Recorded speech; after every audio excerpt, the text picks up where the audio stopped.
Thank you very much, and thank you very much for inviting me to speak on the topic. As you heard, I am mostly retired registered nurse. I still carry an active license for reasons of health ministry. During my 35-year career, as you've also heard, it was in pediatric emergency and trauma care, and then the last 20 years was overseeing a level 2 pediatric trauma center in Central California.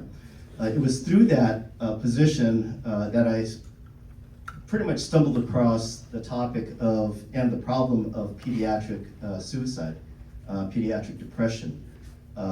It had flown under our radar, at least for a period of time, until we began seeing a trend with it. There was one particular case that I remember, a 12-year-old who had strangled himself and succumbed to his injury.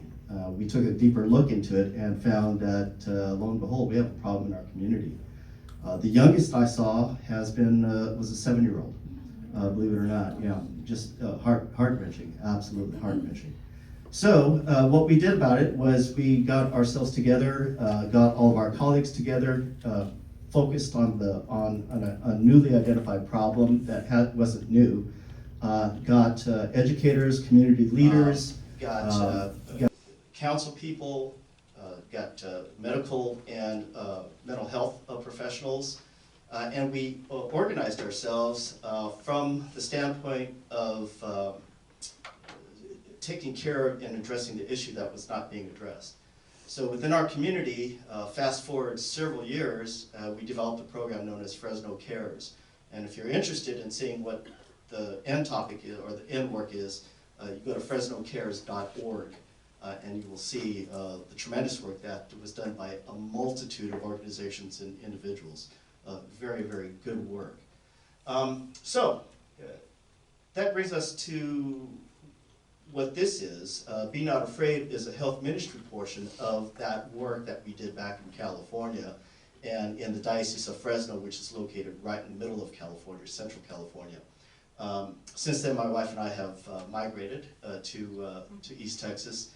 Absolutely love it here, and no, we did not bring California with us. That's the first question that people ask us.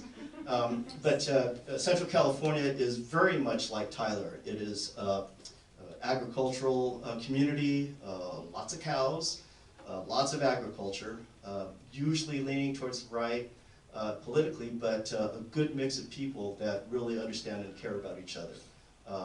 I will tell you that coming to East Texas, y'all are very friendly.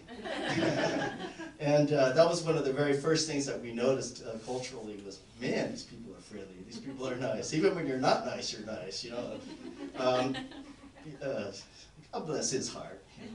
But anyway, so that's a little bit of the background. We'll probably get more into that as we go on into the topic throughout this next roughly hour, 45 minutes, hour or so. What we're here for, we're here to recognize and raise awareness. We're here to recognize when a person may be having a problem, when a child might be having a problem. We're here to talk about what to do about it, where to get help, but most importantly, and especially through the Catholic part of it, this is heavily overlaid with Catholicism and Catholic theology. We're here to provide hope for those who maybe feel like they have none. This is not a training session. This is certainly not a counseling session. But I will say that with the topic and the things that I'll be speaking about, this may trigger some emotion in a few of us. Suicide is a reality, and so I know that just based on numbers, there's a good possibility that a few of us at least have been touched by it in some way, shape, or form through friends or community or family. If that's the case, if you feel triggered is the word, the buzzword nowadays. I would encourage you to seek out your resources, to talk with your friends. You can certainly talk with me afterwards if you feel like you need to. Certainly go to any of your trusted friends or advisors or pastoral ministers. The data. So what this comes from, it comes from the CDC, Centers for Disease Control. It's the part of the statistical data is called whiskers. WISQARS. And what that stands for is web-based injury, surveillance, query, and reports system. And it's a system that I used a lot during my tenure at the Pediatric Trauma Center. And what it does, you can specify the types of data that you want based on what you're looking for: age groups, gender, social class, anything that you can think of, you can whittle it down into the reports that you need to find. And so what we have here is a very generalized report. It comes out every few years. The latest one was 2021, as you see here. And what it is, it's the 10 leading causes of death in the United States broken up by age group. Now, I've cut it in half, and I'm only showing you the top 5. So the gray numbers represent what most of us can imagine. So illness, whether it be something like pandemic COVID-19, whether it's heart disease, congenital disease, solid organ disease, diabetes, heart disease, the list goes on and on. So all the gray numbers are those that die from those particular ailments. The blue numbers are the world that I used to live in. The blue numbers are unintentional injury. So trauma. And trauma by definition is life or limb-threatening injury. Now that's trauma in the physical world. Trauma also exists in the behavioral health world. And we'll talk, that's mostly what we're going to be discussing tonight, is that type of trauma. Not physical trauma per se, but the emotional, behavioral health type of trauma. The red numbers, or the red boxes, are homicide. And homicide, as you can see, begins in the pediatric world from ages 1 through 4. You see it as the top 3. That's child abuse. That also was part of the world that I lived in as a pediatric nurse. The green numbers are what we're here to talk about, is suicide. And there you see that from age 10 all the way up through the 30s, it's the second leading cause of death. Now, in the age group of 15 to 24, that flips back and forth every few years. And in Texas, if you whittle this down specific to Texas, you will see that green box will replace the homicide box. But those numbers are really pretty close together. It exists. It's a problem. And it's a problem here in East Texas. This is our FIS data, Pediatric Health Information System data, and this is specific to pediatric emergency departments and the influx of, this number represents the influx of suicide ideation, suicide attempts, and completed suicides in pediatric specific emergency departments. And as you can see, there's a significant number of problems where you're in the tens of thousands. Now, between 2020 and 2021, you see a pretty significant increase. Now, something significant happened during those years. What was that? COVID, absolutely, right. Yeah, COVID happened during those years. So these clued us in that, you know what, COVID is a problem, right? And for lots of different reasons, which we'll probably get into. In addition to all of that background, the professional background that I have in working with pediatric death review committees and suspected child abuse and neglect teams, I was on 5 different of those teams for Central California, and we had to review all of those cases. So I learned a lot, we all learned a lot, just by necessity. We needed to learn about it, not necessarily because we really wanted to learn about it, but we had to learn about it in order to address those numbers. In addition to all of that, you might recognize this guy. A few years ago, 15 pounds lighter, eyes were better, not so many wisdom highlights in his hair. This was taken back in 2013. And the reason I'm showing you this picture is because I want you to see the difference between the two. They're about 30 minutes apart. The context is that my family and I, we have 4 sons, and they're all grown and adult now. They're men now, stinky, hairy, greasy men. But we were cruising around San Francisco. We were walking around San Francisco looking at all the weird places, and there's a lot of weird places in San Francisco, but it was really entertaining. We couldn't find a bathroom. If you ever walk in a big city in California, you ain't gonna find a bathroom. So we finally found one down in Union Square. We went to the bathroom, washed our hands, of course, and we came out. And as we're walking out, I reached for my wife's hand, and she recoiled from me. She said, "Ooh, your hands are still wet." Well, of course, I just washed them. It triggered in me a depressive state. For some time before this, she had, 2 years in fact, she had been telling me, "I'm recognizing some things happening in you." And of course, like any husband would say, I'm fine, don't worry about me, everything's cool, don't worry. But she kept on me and persisted until one night in November, which was a couple of months after these photos were taken, I was diagnosed with depression myself. And lo and behold, I went on WebMD, like every professional does, right? I got that, and in the middle of the night, I had to admit, she's right. Yeah, what every husband hates to have to say, yes, she is right. And she was, so I got help. And so all of that to say that not only do I have that professional aspect of care for these folks and for these kids, also have that anecdotal personal experience, which I'll be relating to you as we go through this talk.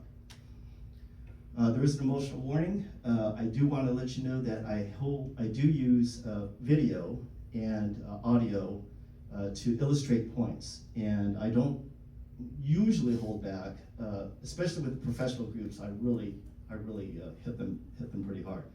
You not so much. So I think this is the only really heavily emotional video that you'll be hearing. Actually, it's more of an audio thing. But I have a very specific purpose for doing that. So let me just go ahead and play it.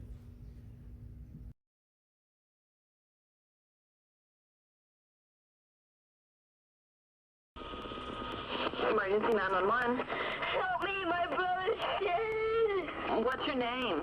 Mickey, What do you mean by your brother's dead? he killed himself How did he do it? with a gun.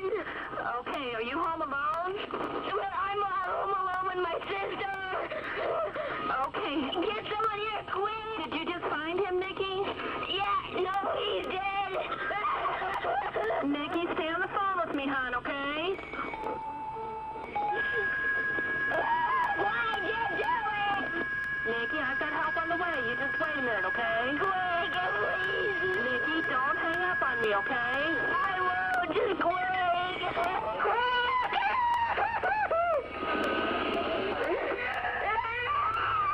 Nikki?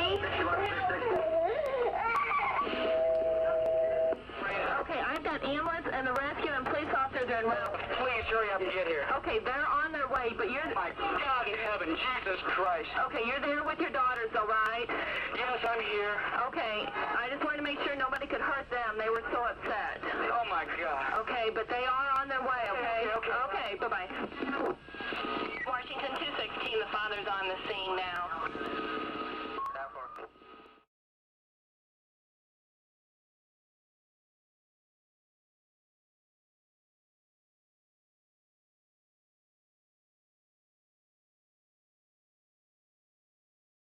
Yeah, I'm not getting anything now. So, what are some of the thoughts that might be going through your head right now? What are your feelings? Just shout them out. Horror, certainly. Helpless. What else? Sadness for that family. Yeah, a deep, terrible sadness. What else? Such a waste. Such a waste. Maybe a little bit of frustration in that, Yeah. right? Any anger? Some folks have expressed anger. Anger for the older brother doing that psychological harm to little Nikki, right? Yeah. And all of those are legitimate concerns. All of those are legitimate things that we would feel, right? Feeling is neither right nor wrong, it's simply a feeling, okay? So hang on to those thoughts for a little bit. Little Nikki asked one of the questions, why'd you do it? Well, that's usually the first question that our communities will ask is why? The answer really isn't all that simple. It's just like so many other things, thank you very much. So just like so many other things, there is rarely a single causal factor that goes into the reason a person may succumb to their thoughts of suicide. It's a mosaic, just like the little illustration shows. It's a mosaic of things that happen to a person's mind, sometimes to their body as well.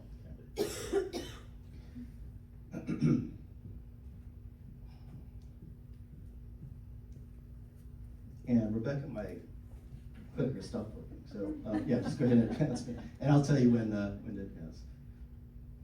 You should, if you just left click. There you go. Thank you.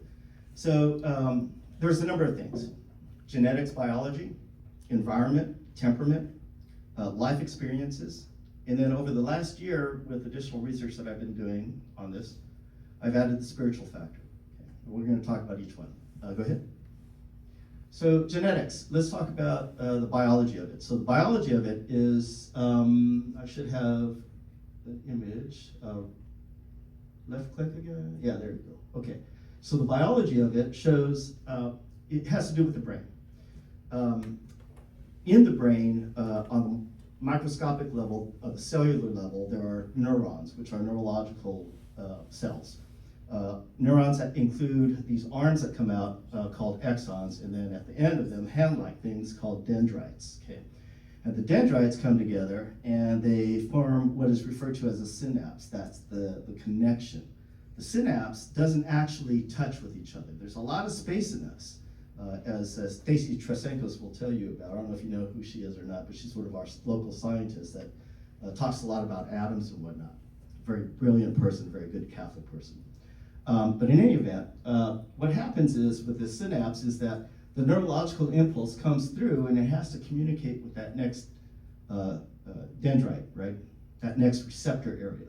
And the way it does that is through chemical neurotransmitters. There's norepinephrine, dopamine, and serotonin. Serotonin specifically has to do with if there's a decrease in the amount of serotonin in a person's body, it has a tendency to cause them to, it's thought that that person will may be predisposed to depression. Norepinephrine and dopamine also have their factors with regards to mental health, bipolar disease, and that sort of thing. Okay. But serotonin specifically, we think, has to do with the depressive state. It doesn't always have to be that way, but it can be that way. Okay. Next slide. In addition to the synapses and the serotonin levels and all of that stuff, there's some, other biology, the amygdala. So the amygdala is an almond-shaped little area of our brain that is part of the limbic system. And the limbic system is the reptilian system of the brain. It's the most basic functioning part of our brain. So we can go without parts of our cortex, but the limbic system will keep our hearts beating and us breathing and whatnot. Okay. The amygdala has to do with, is the emotional center. It controls emotions and it controls how we respond with emotion and to emotion. So fight or flight, for example, fight, flight, or freeze. How we respond to certain emotions when we smell something familiar, grandma's cooking, okay, because it's so close to olfactory senses that that's what triggers some of our emotions, sometimes something we hear or something we see. That's part of the amygdala. And the amygdala, as I had mentioned, is one of the first parts of the brain to develop. So keep that thought in mind. The last part of the brain to develop is the prefrontal cortex. And the prefrontal cortex, just like the name implies, is right up in front of the cortex. Okay? And this has to do with executive function. So things such as goal setting, determining right and wrong, critical thinking, if I do this, then that's going to happen, then that's going to happen, or that can happen, and planning. It also helps us to control part of that emotion. Now, if you think in terms of a teenager, well, we already know that the amygdala is already developed by the time the young one becomes a teen, right? And I don't know about you, but I don't know any teenager that is emotionally charged, right? So the amygdalas usually are working really, really well. Not in addition to that, you know, the hormone influence and all of that stuff. whereas the prefrontal cortex is not yet fully developed. In women, the prefrontal cortex develops between roughly about age 22, 23. And in men, it matures around age 67 or 68. Oh, I'm glad you got that joke. Yes, I'm kidding. A little bit later than women. It's somewhere around 23, 24, something like that. Nonetheless, that prefrontal cortex, that immature prefrontal cortex,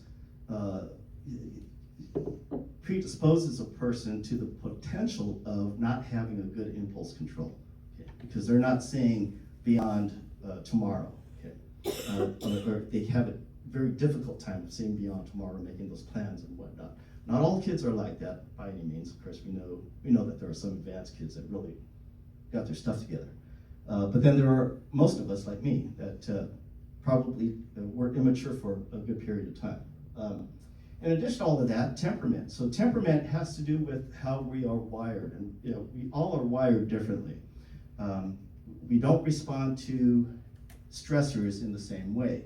This is how we are wired to cope with those stressors, our coping mechanisms. I have 4 sons, as I had mentioned, and 2 of them really illustrate the point. My number 2 son, when he was a kid and growing up, we used to call him the Prince of Cool, because he was so cool. He was always chill about everything. I mean, the world could be falling apart, and he would just, it didn't really bother him. And in fact, to this day, as an adult, almost 30 years old now, he still is very chill, very calm about things, and usually avoids conflict. He doesn't like conflict, right? My number 3 son was completely different. He was the guy that was in your face right at any time, ready to fight. What are you talking about? You talking about me? That sort of thing. And he went into the military, perfect for him. And incidentally, as a side note, he and his wife both are in the military. They're making careers, and they just gave us our first granddaughter. Oh my gosh, she's so beautiful. I would show you pictures, but that's beyond the topic. Anyway,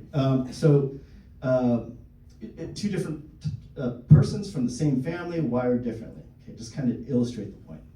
And then there's environment. Environment, as you can well imagine, are the areas of where we grew up, like our family life, the structure of our family, anything that happened within those families, and in particular, something called ACEs, A-C-E, ACEs, adverse childhood experiences.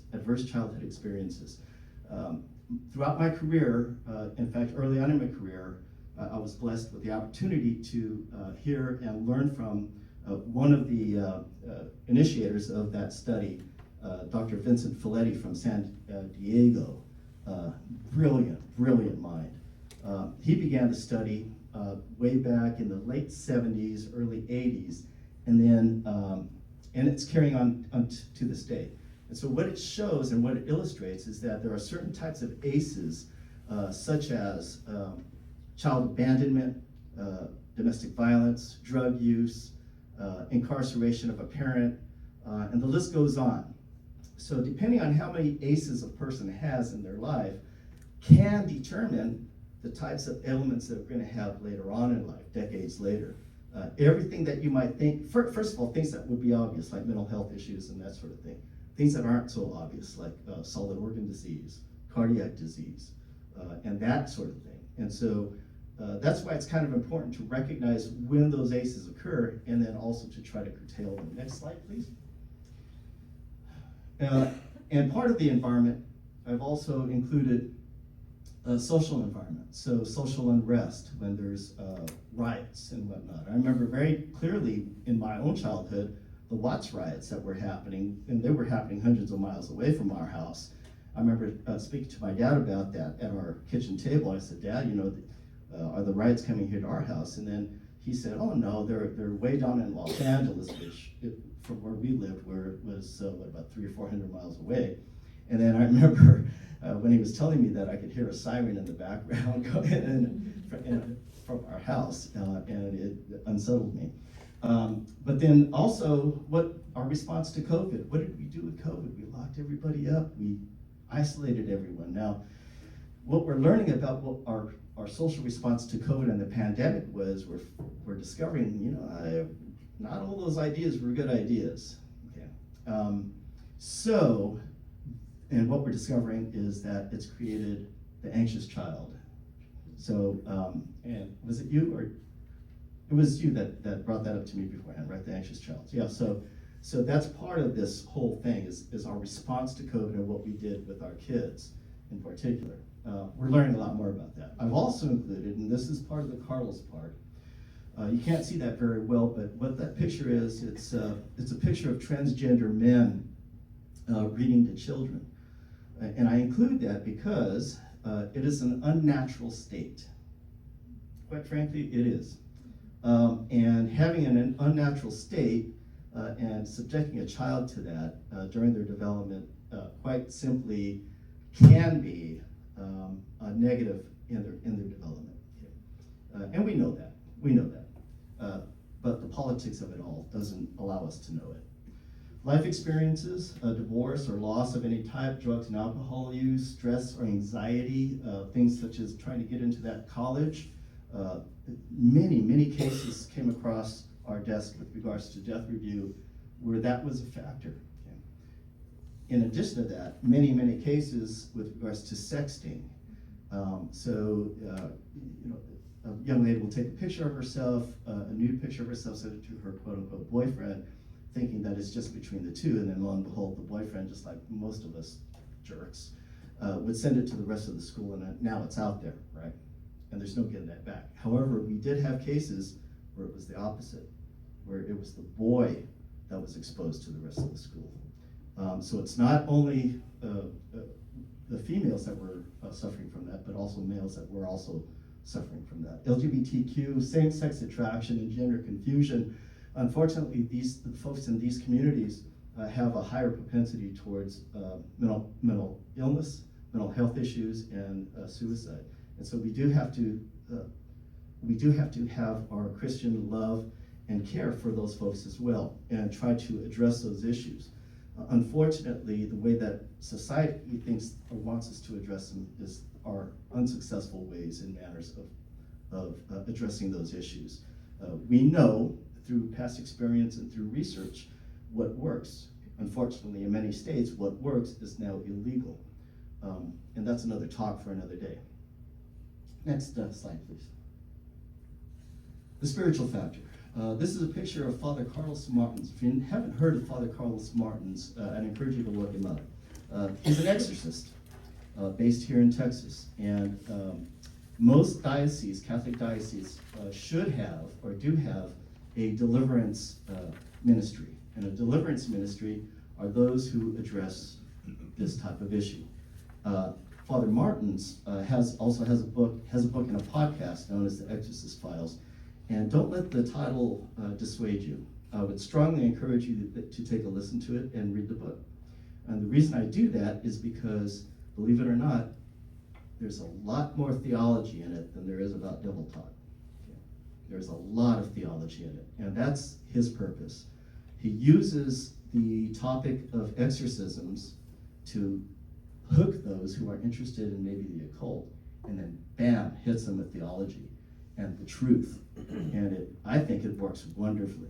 It works wonderfully. So I strongly encourage you to at least take a look at and listen to that. Okay. Now, what I am not saying is that depression and suicide is completely spiritual. I am not saying that, because I just gave you a whole list of other things that where suicide ideation and depression come from. Okay. But I will tell you that, just as Father Martin says, that demons need wounds, and wounds come from trauma and sin. So when those wounds open up, boy, those jerks come in and they make life worse for us. Okay, so depression. 90% of suicidal persons suffer from a form of depression. I think that's kind of a no-brainer. So 90%, and what is depression? A depressed mood. Yeah, but what does that mean? It means a unrelenting, deep, heavy sadness. And sadness doesn't even begin to cover it. When I was going through my episodes it was heart-wrenching. It literally felt as if I had a piece of my body missing. I could not control my outbursts of crying, and oftentimes it happened inside of the car because I didn't want my wife to see that. It happened in the middle of the night, when she was asleep. I would get up and go down to the den and suffer there. A deep, heavy sadness that you cannot get rid of, and it would last for weeks. Not interested in anything, no enjoyment, withdrawal, removing oneself from the things that one used to find enjoyable. So in kids in particular, especially if we're involved with social groups, with friends and whatnot, all of a sudden they're hanging out in their bedrooms, right? And not wanting to come out, not caring for themselves, don't care how they feel, how they look, how they smell, stepping away from family events, and the list actually can go on and on depending on the situation. So that withdrawal can have a loss of weight or adding a lot of weight, loss of sleep or adding a lot of sleep. Okay? Now a lot of that may just be normal teenage stuff, but what we're talking about are the extremes, and then sudden extremes also when you begin seeing that. No energy to do anything. That was one of my problems also, was a lack of energy. The feeling of worthless or hopelessness, and that again was one of my things. But these are the kids that maybe even were overachievers, okay? And they continue to be overachievers. I say overachievers in a kind of a flippant way, but I think you get the gist of what I mean. These are kids that are really high achieving kids, right? They have capability, they have intellect, and they're able to do the things that they are challenged to do. But they still feel as if they're worthless. Okay? There was one case, a 17-year-old that we had, and he felt like his family took him to Europe and to different continents, traveling, gave him every opportunity to experience the world. He had wonderful experiences, and he finally told one of his friends that he felt he did everything that there is possibly to do as a person, and he didn't seem to be anxious or sad.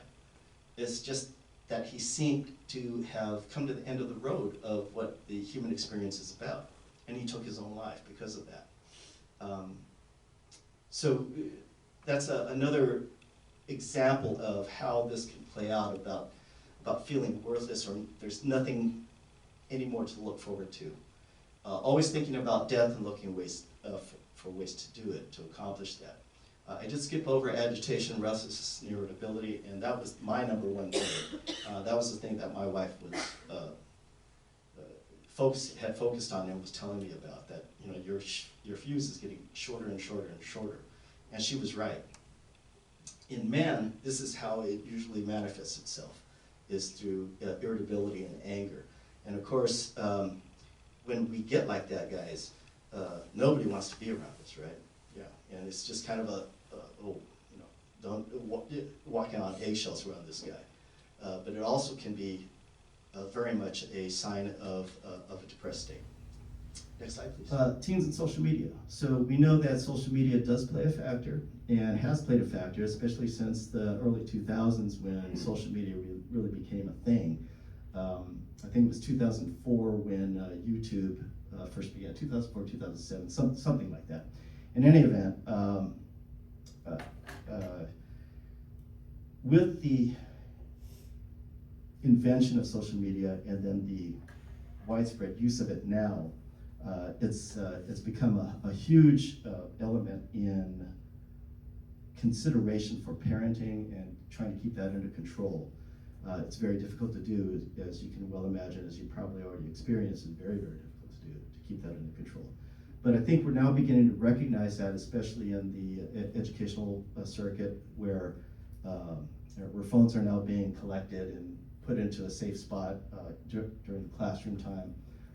And there also needs to be a time for us at home to watch out for those manifestations of the negative aspect of social media use. especially if they're starting to get into things like the dark web and those areas where that can really do some true harm to them. And new research tonight is shedding light on the state of mental health in teens across the country. Yeah, researchers at Florida Atlantic University have found that suicide rates are climbing among 13 and 14-year-olds. The study found that suicide rates for teens more than doubled from 2008 to 2018. It coincides with more use of social media. The trend was also more common amongst boys in rural areas, where firearms are more prevalent. For more information on this, we want to bring in Dr. Sarah Wood. She's actually the lead author of this study. Dr. Wood, thank you for joining us. But why such a dramatic rise in teen suicide rates? That's exactly what our study was trying to explore. There are definitely a lot of hypotheses. One of them, as you mentioned, is the increasing use of social media in young kids and teens. We also have been seeing such a rise in depression, anxiety, a lot of mental health issues in kids. And so at this point, we started to think, well, what are the patterns that we saw in the data? But we had seen a decline in suicide from about 1999 to 2007. And then all of a sudden in 2008, now to 2018, we're seeing a really dramatic rise in suicide rates, particularly in kids aged 13 and 14. We've seen that suicide is really the second leading cause of death in teens aged 10 to 24, but it's the leading cause of death in age 13 and 14.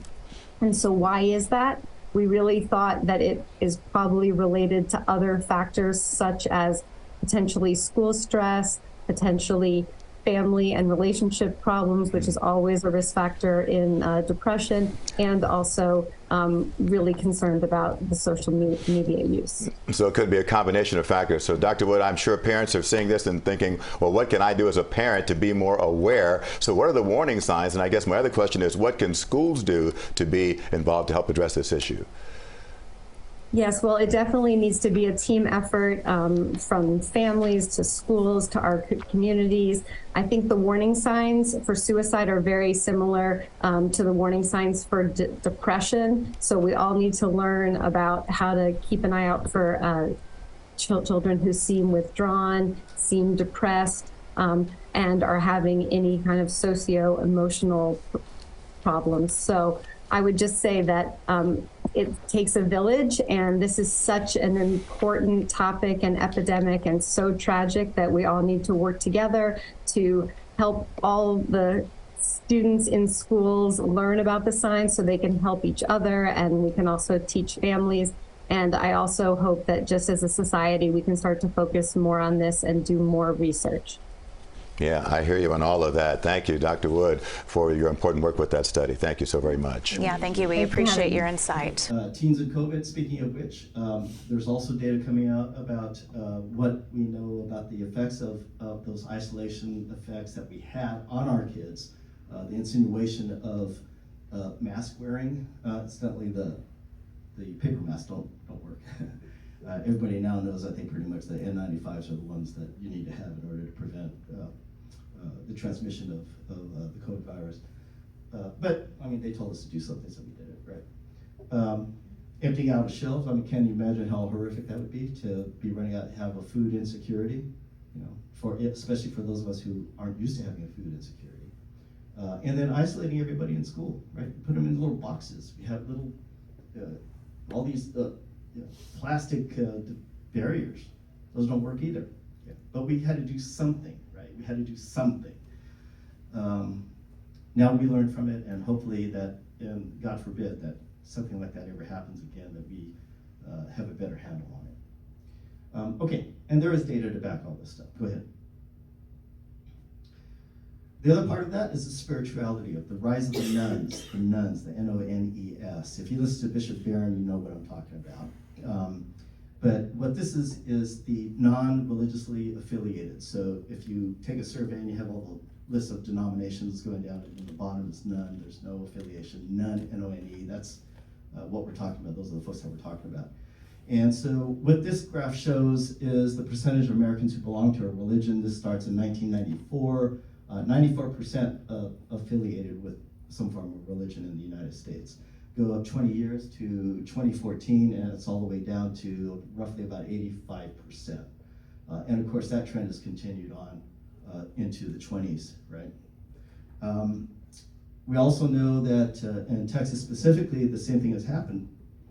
Here in the lower end of the Bible Belt, in 2008, 23% identified as being non-religiously affiliated. And then in 2022, that rose up to 37%. So congratulations, Texas. We're now equal with California as being non-religiously affiliated, unfortunately. Okay, next slide, please. Now, before I tell you why I think religion can help with this, I want to give you just a little taste of how much it can help. In 2016, the journal Psychiatry, published by the American Medical Association, had an article which analyzed the data of a massive survey that had been done of 90,000 nurses over 14 years. It's a huge data set. And the article that was published found a couple interesting trends, and one of those was that it found that nurses who attended church at least once a week, every week, had a suicide rate 80% lower than their peers. 80%. And given the magnitude of that impact that religious practice had on these nurses' lives, I think what it says to us is that if we're really going to make progress in helping people who are struggling with mental health issues, we have to start taking religion seriously.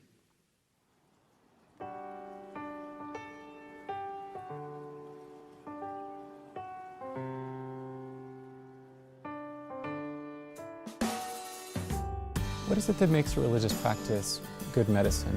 Suffering is automatically connected with meaning. A search for the sacred, a way of transcending everyday experience. Religious involvement affects every aspect of a person's health. Hello, my name is Dr. Harold Koenig. Welcome to the Center for Spirituality, Theology, and Health.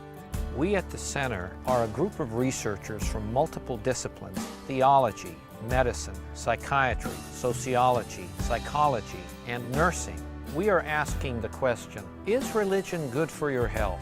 As a practicing psychiatrist, I really am convinced that you cannot treat a person who is suffering from an emotional problem and not consider their faith background, their beliefs, their values, their sense of their connection to the universe, connection to God. As a sociologist, I began as a skeptic.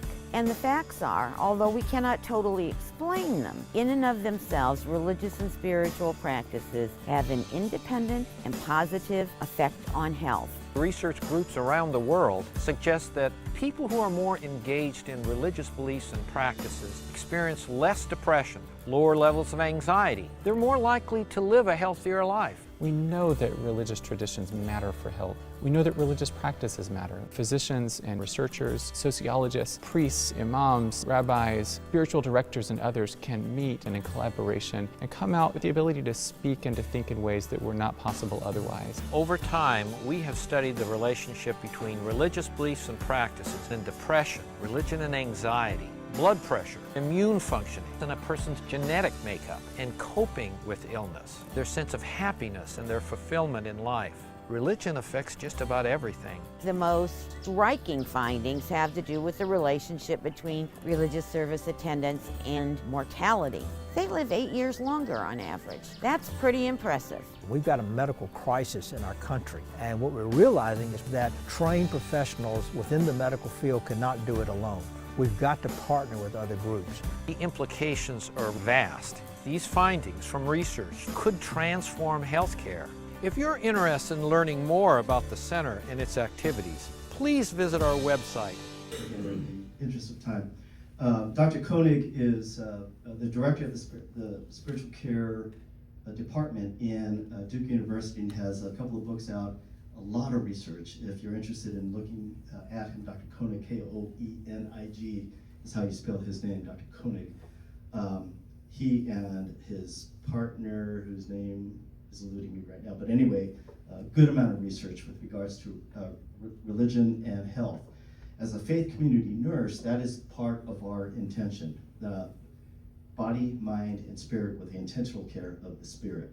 So that's why that this health ministry, along with my career and our Catholicism, melds very, very well together. But I'd encourage you to look into that. Next slide, please. Catholic teaching about suicide. The question is it a sin? Yeah, it is. It's sinful behavior because we are stewards, not owners of the life God has entrusted to us. We are stewards of the life that God has entrusted. We don't own our own life. It is gravely contrary to the just love of self. It likewise offends love of neighbor, as what happened with Nikki and all the countless families that have gone through that tragedy. Voluntary cooperation in suicide is contrary to the moral law. So anytime you have the suicides of persons that are trying to make a political statement, for example, okay, very contrary to the love of God. Next slide, please. Yet our church, next slide. Yet our church is a very loving church, and we do consider, there we go, that's okay. So the Catholicism continues, and I have this highlighted, of course. Grave psychological disturbances, anguish, or grave fear of hardship, suffering, or torture can diminish the responsibility of the one committing suicide. And all that emphasis is my emphasis. Can diminish the responsibility of the one. So 90% of suicide, those committing suicide suffer from depression. Depression is something we can't get out of ourselves. It's not something that we cause on ourselves. So this is how we address that, through our faith lens, okay, through our loving lens. We should not despair of the eternal salvation of persons who have taken their own lives. By ways known to him alone, God can provide the opportunity for salutary repentance. Salutary repentance, there may be a moment where a person regrets doing what they've done before they actually succumb from the injury, self-inflicted injury or harm or poison or whatever. Okay. And the church prays for persons who have taken their own lives. We do not and cannot pray for souls who are not in purgatory or not in heaven. So we should take some comfort in that, at least that we recognize that there are elements of the human person that we have to address spiritually, even after they've succumbed to their our Lord Jesus Christ experienced mental anguish, and in fact, Bishop Fulton Sheen has a video, one of his many videos, you can find it on YouTube, that talks about this. I have a clip of it, but again, because of time, I won't show it to you tonight. But he talks about what our Lord experienced in Gethsemane: mental anguish, sorrowfulness, heaviness, loneliness. He felt isolated. He felt forsaken. He said he felt forsaken.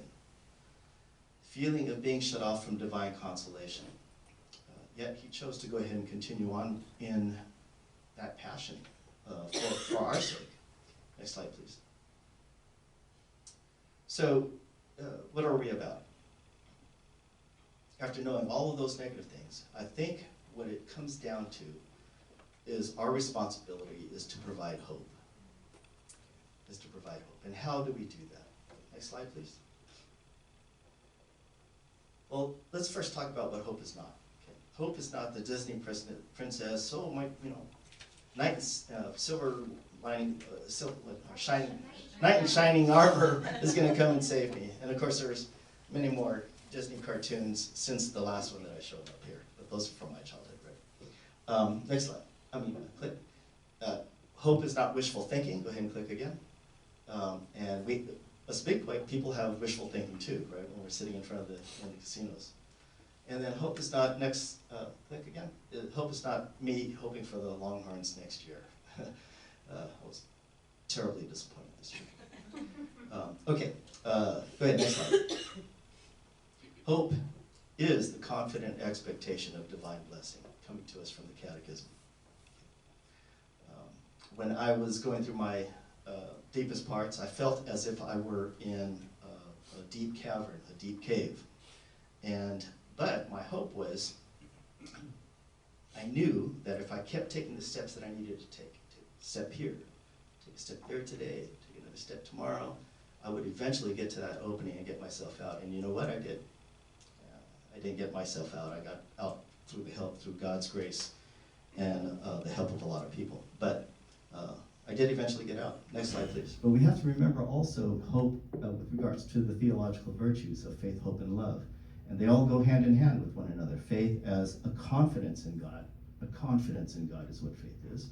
And then love, willing the good of the other as other, which is hugely important, not only to love ourselves, but also, and probably even a bit more important, is to love the other.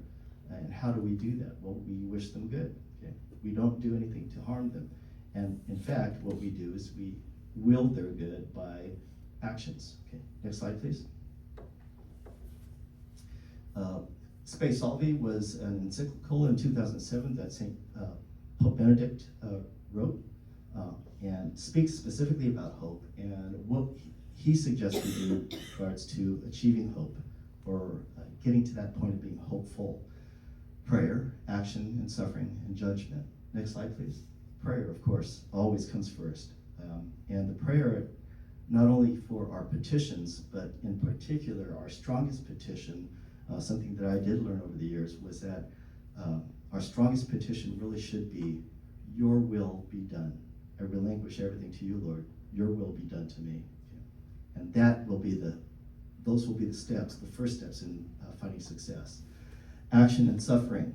Suffering, to have compassion, co-suffering. Okay. That means to suffer with one another. And putting action together with that means doing something for that person that is suffering. In true compassion and love, willing the good of the other, that is often times where we can find an element of hope. One of my sons was going through a state after a divorce, and he was asking me about his negative feelings. And I said, okay, what are you doing? And he said, well, and he was also out of work at that time.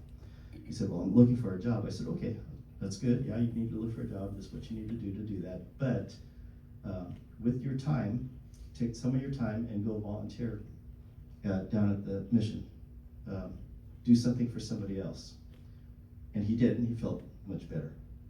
If we do that, if we do something for somebody else, it does provide us an element of hope, of being worthwhile, of being worthy of living the life that we live. And it helps us to find the peace and joy in providing something for somebody else.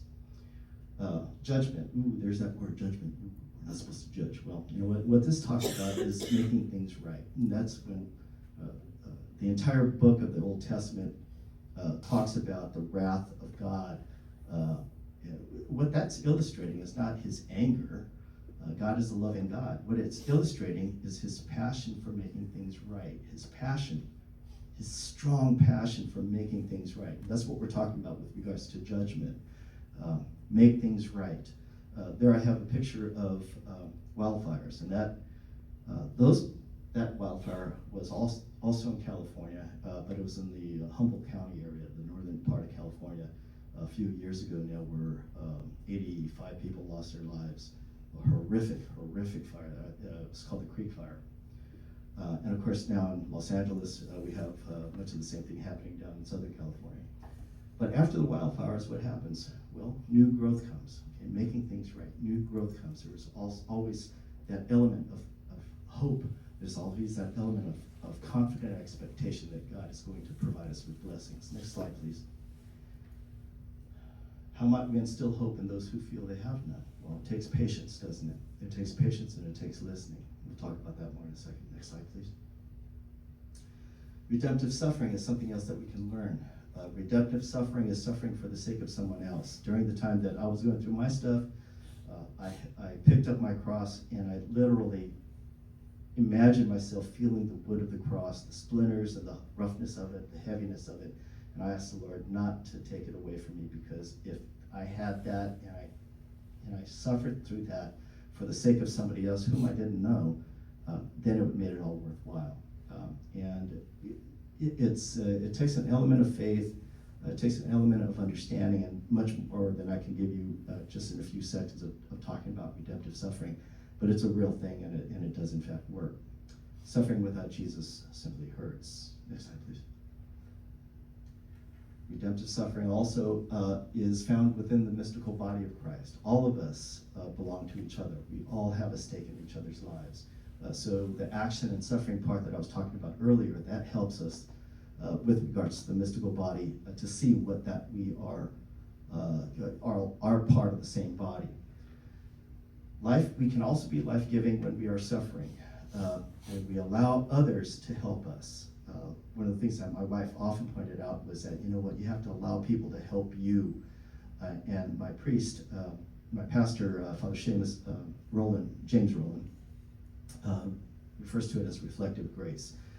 That the person on the gurney in front of me, allowing me to take care of them, is providing me a grace and is giving me a gift by allowing me to do the things that the Lord has called me to do. Next slide, please. Feliz Copa, Monsignor Gerald Berenda taught me this many, many years ago, God rest his soul. And he taught us this through a homily. When I speak to when there's a clergy in the audience, I make emphasis that, you know what, it may seem like nobody's listening to that homily, but you know what, we're out there. So make your homilies good. I don't want to hear about the football game. I want to hear about the gospel. Okay, tell me about the gospel. If the football game can illustrate what's telling me about the gospel, then go ahead, but more than likely, you're trying to be cute and funny. Don't be cute and funny. I want to hear about the gospel. Feliz Copa literally means a happy fault, and it comes from the concept of God allowing evil to exist so that a greater good may come therefrom. St. Augustine, St. Thomas Aquinas wrote extensively about this. Feliz Copa. Next slide, please. I'm tired of life. What's the point of going on? Okay, what if somebody said this to you? What would our response be? Next slide. There are three examples here. Kevin Hines is a person who is notorious for jumping off the Golden Gate Bridge in a suicide attempt, and he survived. He's spent decades now in suicide prevention and education. A wonderful person. I had the opportunity to spend several minutes with him and talking about it. He has many great stories to illustrate what I'm about to tell you. Sergeant Kevin Briggs was a California Highway Patrol officer. It's equivalent to state police in California. CHP officers, just like the name implies, are law enforcement of the highways, and there's a lot of them in California. But he was assigned to the Golden Gate Bridge, and there was another Kevin, whom you see there, who was standing on the edge of the bridge ready to jump off, and Kevin, Sergeant Briggs, talked him down. He's credited with saving the lives of almost 300 people, just simply by talking to them. Don Ritchie is the one I want to illustrate. Don Ritchie, God rest his soul, is no longer with us. He was a resident in Australia, and the area that you're seeing there is called the Gap. It's one of those tourist areas that a lot of people flock to. It's a very beautiful area. You can see its high cliffs above the ocean. He literally lived across the street with picturesque windows that he would look out over the street that was between him and the Gap. And he recognized when people were ready to jump. That was one of those other notorious areas like the Golden Gate Bridge where people would jump to their deaths. He got really good at it and at recognizing when someone was about to leap. So what he would do is he would go out there and engage them in conversation, invite them into his home for tea, and just have a discussion with them. He wasn't a mental health professional or a medical professional. He was just a caring, kind person. The country of Australia granted him a national award for saving the lives of 250 people. His son said that number is actually closer to 650 to 700 people that he saved, just simply by engaging them. So that gives you a clue as to how we're going to instill hope. Next slide, please. Listening. Listening equals hope. Just simply listening to their story. We don't have to say anything. In fact, we probably shouldn't say anything. Okay? Just allowing them the time of our life, the period of time of our life to give to them. Okay? Tell me what's going on in your life. And listening to them, truly listening.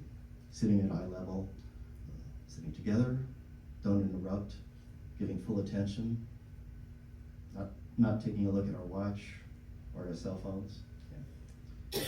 And not thinking about what we're going to say next. Okay? Let the Lord take care of them. Okay? Allow silence. Hard thing for us to do.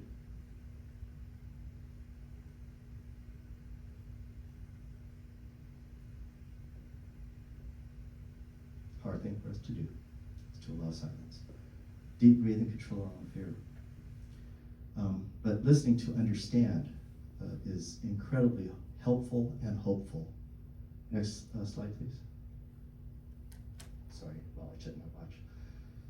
So sometimes what we need to do when we're suspecting this is simply come right out and ask. We're not imposing the idea onto a person. We're not giving them the idea to go ahead and kill themselves, but rather we're clarifying what they're feeling. One of the phrases I used frequently was the middle one. Sometimes when people are feeling as crappy as you are, they're thinking about killing themselves. Is this something you're thinking about? Are you thinking about killing yourself? And sometimes the answer is yes. Our response is not to freak out. Oh no, you can't do that. Our response is a loving response. Yeah, you know what? A lot of people feel that way, but I'm here for you. I am here for you. I don't want you to do that. And I think there are ways for us to get you out of this funk. And I'll show you a couple of those things. Incidentally, take all threats seriously. Again, going back on experience, there were many, many cases where the person said, oh, I'm gonna go kill myself, to a friend, or to a family member, to a mom, and none of them took that threat seriously. And they carried it out. Take all threats seriously. Next slide. What are some ideas for getting help? Okay, so if they do say yes, what do we do? Where do we go? Next slide, please. Body, mind, and spirit. It's the entire package. So to take care of the body, remember we were talking about those serotonin levels, right? And the good news is that there are medications that can help those, as SSRIs, selective serotonin reuptake inhibitors, which can help. Now, there are some studies that say they're no better than a placebo, but hey, you know what? If that works, I'm gonna take it, right? I've been on SSRIs since 2013. I tried to come off of them 5 times, so I will attest to the validity of their usefulness. I cannot come off of SSRIs without going back into a depressive state. Okay.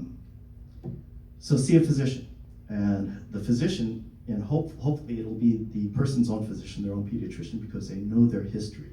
They know all the medications that they're on, and in some cases, medications can exacerbate that depressive state, or can even create it. So if there's other medications that are out there that person's on, there may need to be an adjustment either in dosing or in the type of medications that they're taking for that particular ailment. It could also be a physical ailment. If that person has been injured, concussions, for example. If a person is playing football, nobody plays football around here, right? And receives a number of concussions, that can lead into cumulative injury, brain injury, not cardiac injury, brain injury. But anyway, there is some thought that they can be connected over a period of time. So seeing a physician, first of all, that physician may refer to a psychiatrist, which is a physician of the mind. A psychiatrist and a counselor are 2 different things, though, mind you. Okay, next slide, please.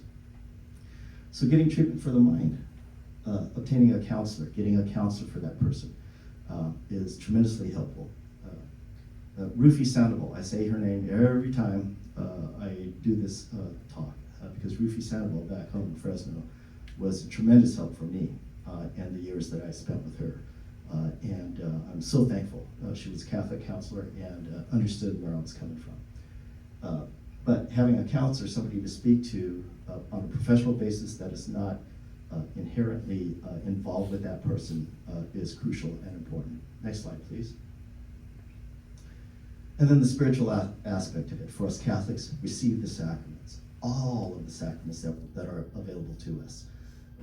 Confession, going back to Father Martin's, he says that a true, strong confession, honest confession, is better than any exorcism. So we should be mindful of that with regards to that spiritual influence. Receiving the Eucharist is tremendously important with regards to our spiritual health. And then, of course, if we are diagnosed in a depressive state, to receive the anointing of the sick. And we should be receiving that on a continuous basis until we get to the point where we're actually better. Okay, next slide, please. And then get training. So training for, especially if we're involved in leadership of any kind, if we're educators, if we're in ministry. Remember, especially if we're in ministry, that we're the first, we're the front lines. We're the first trench that people will come to, usually when they're having a problem with mental health issues. So getting training is crucial. I've had every one of these except for the Ask, which I think, as I understand it, is for educators here locally. I don't know if any of you know that for a fact, but it's my understanding that educators here locally in the public health system public education system are required to have that. Next slide, please. And then our own Josephine Garrett, Sister Josephine Garrett from the Diocese of Tyler. Brilliant mind. I've had the opportunity to meet her very briefly once. I want desperately to sit down and talk with her, but she's a very, very busy nun. N-U-N, not N-O-N-E. But I would love to be able to sit down and spend some time with her. But she has a short training program. If you go to reviveparishes.com/courses, you'll find her course on mental health in the parish. Okay. And then one last video, which is about 7 minutes long. So if you'll bear with us, and go ahead and go to the next slide, please. I have my ups and downs, just like anybody else. Maybe more than anybody else. I can be hard to figure out. And I like my privacy. I don't want you looking over my shoulder all the time. But you know your kid better than anybody else. And if you think he's acting different than usual... Acting really down, crying all the time for no good reason. Or getting really mad, not able to sleep, or sleeping too much. Shutting her friends out or giving her stuff away. Acting reckless, drinking, using drugs, staying out late. Suddenly not doing stuff he used to love. Or doing stuff that's just not like him. It might be nothing to worry about. It might just be high school. Or it might be something more. He might be depressed. Not just feeling down, really depressed. It might be that your kid is thinking about killing himself. It happens. More than you think. More than it should. And people say, I had no idea. I thought it was just a phase he was going through. I never thought she'd do it. I wish he'd come to me. I wish he'd said something. I wish I'd said something. When it's too late. So if you think your kid's acting different, if she seems like a different person, say something. Say, what's wrong? How can I help? And ask straight out. Are you thinking about killing yourself? It doesn't hurt to ask. In fact, it helps. When people are thinking about killing themselves, they want somebody to ask. They want somebody to care. Maybe you're afraid you'll make it worse if you ask. Like, you'll put the idea in their head. Believe me, it doesn't work that way. It doesn't hurt to ask. In fact, the best way to keep a teenager from killing herself is to ask, are you thinking about killing yourself? And what if they say yes? Or maybe. Or sometimes. Well, here's what you don't say. That's crazy. Don't be such a drama queen. You're making too much of this. That boy's not worth killing yourself over. That's not going to solve anything. You're just trying to get attention. You're not going to kill yourself. What you do say is, I'm sorry you're feeling so bad. How can I help? We'll get through this together. Let's keep you safe. A lot of people think about killing themselves. Adults and kids. Most of them never try it, but some of them do. So if your kid says, I'd be better off dead. I can't live with this. I'm gonna kill myself. Take her seriously. Find someone she can talk to about it. Someone who knows how to help. Sometimes kids want to kill themselves because something happened. A breakup, a failure. But sometimes it goes deeper, and it's not going to go away by itself. Get some help. Talk to your doctor. Or a counselor at school. Or your minister. But don't just let it drop. And make sure that your kid always has someone to turn to. Someone he trusts. Make a list together right then. 3, 4, 5 names. Put a suicide hotline number on there too. Have him keep that list in his wallet so he always knows where to turn. Make sure your home is safe. If you have pills she could use to hurt herself, lock them up. If you have a gun, don't just lock it up. Get it out of the house. The bullets too. And one more thing. If you think your kid might be about to hurt himself, don't leave him alone. Take him to the emergency room. Call 911 if you have to. We all have our ups and downs, but sometimes it's more than that. If you think something's wrong, the only way to find out is to ask. Ask straight out. Are you thinking about killing yourself? Don't wait until you're sure. Trust your gut, because it never hurts to ask. And it can make a big difference. All the difference. In your kid's life.